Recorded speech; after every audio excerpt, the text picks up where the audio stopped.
BJP या JDU कौन किस पर भारी, ये कैबिनेट विस्तार नहीं है चुनावों की तैयारी। जी हाँ, नमस्कार। नेक्स्ट 9 न्यूज पर आपका बहुत बहुत स्वागत है। इस वक्त की सबसे बड़ी खबर आ रही है बिहार से, क्योंकि 26 फरवरी को यहां पर कैबिनेट का विस्तार किया गया। तमाम ही 7 विधायकों ने अपने अपने मंत्री पद की शपथ भी ले ली। इसमें संजय सरावगी, डॉक्टर सुनील कुमार, जीवेश कुमार, राजू सिंह, मोतीलाल प्रसाद, विजय कुमार मंडल और कृष्ण कुमार मंटू का नाम शामिल है।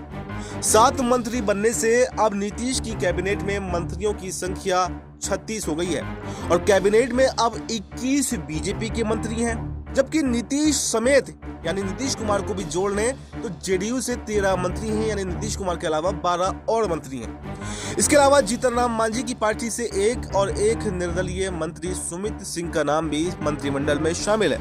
मंत्रिमंडल विस्तार के बाद में बीजेपी बड़े भाई की भूमिका में यहां पर अब दिखाई दे रही है, क्योंकि यहां पर उसकी संख्या 21 हो चुकी है। कैबिनेट विस्तार को विपक्षी दल चुनाव से जोड़कर भी देख रहे हैं और इसका समझिए पूरा समीकरण क्या है, तो आइए आपको बताते हैं। बीजेपी के जिन 7 विधायकों को मंत्री बनाया गया है, उसमें से 6 सिर्फ उत्तर बिहार के हैं।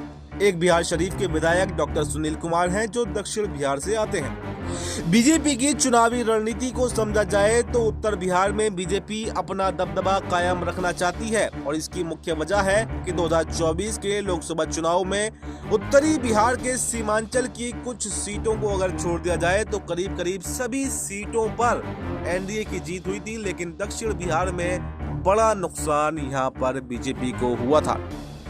अररिया के सिकटी विधानसभा क्षेत्र के विधायक विजय मंडल को मंत्री बनाकर बीजेपी ने सीमांचल में एक बड़ा संदेश दिया है। दरभंगा और मधुबनी में मुस्लिम की आबादी अधिक है, तो ऐसे में दरभंगा जिले से 2 विधायक संजय सरावगी और जीवेश कुमार को यहां पर मंत्री बनाया गया है। अगर देखा जाए तो जातीय समीकरण के हिसाब से भी बीजेपी ने चुनावों को देखते हुए सारी रणनीति बनाई है।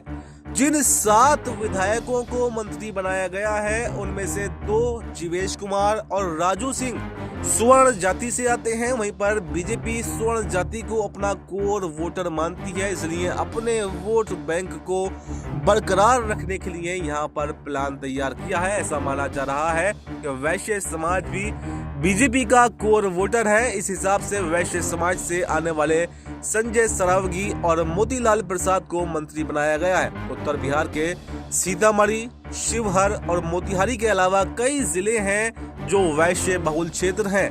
वैश्य जाति अति पिछड़ा वर्ग है। बिहार में हुए जातीय सर्वे के अनुसार 36% आबादी अति पिछड़ा वर्ग की है, तो 5 चेहरे अति पिछड़ा और पिछड़ा वर्ग से यहाँ पर दिए गए हैं। ऐसा माना जा रहा है कि बीजेपी ने मंत्रिमंडल विस्तार में जो भी रणनीति बनाई है वो 2024 के लोकसभा चुनाव से सीख लेकर बनाई है। 2024 में हार जीत के मंथन के बाद में ये निर्णय लिया गया है और इसकी बड़ी वजह ये है कि 2024 में हुए लोकसभा चुनाव के बाद में शाहबाद के इलाके में लगभग सभी सीटों पर एनडीए को हार का सामना करना पड़ा था। कारण था कुशवाहा समाज की नाराजगी और इसलिए सीएम नीतीश कुमार की जाति कुर्मी समाज को इग्नोर करके चलना यहाँ पर खतरनाक हो सकता है। इस हिसाब से कुर्मी जाति से आने वाले कृष्ण कुमार मंटू, जबकि कुशवाहा समाज से आने वाले डॉक्टर सुनील कुमार को मंत्री बनाकर बड़ा संदेश यहाँ पर दिया गया है। दक्षिण बिहार में